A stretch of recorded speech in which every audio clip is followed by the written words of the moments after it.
Dhe tregohet një histori shumë e bukur.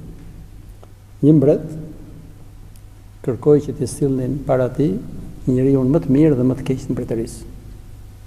Dolën të këshilltarët, shërbëtorët e tij, u vërtitën mbretërisë 1 muaj, 2 muaj dhe i sollën 2 që ishin njëri më i miri, tjetri më i keq.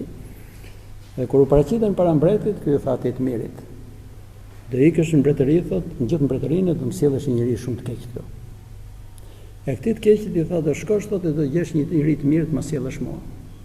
Dhe u vërtitën dhe këto 1-2-3 muaj në mbretëri dhe u kthyen të dy duar bosh. Sepse ky i miri s'kishte mundur të shikonte i të keq. Dhe ky i keqi s'kishte mundur të shikonte i të mirë. Sepse syri i pastër nuk e shikon atë. Një sy ngatërruar e shikon atë. Madje shpeshherë dhe kur i duket atij se ashtu është, faktikisht nuk është faji atij, është faji syrit këtij.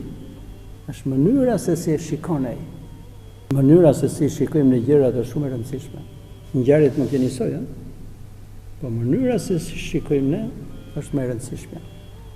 Shumë shenjtor i shikonin ndryshe, e shumë mëkatarë shohin ndryshe.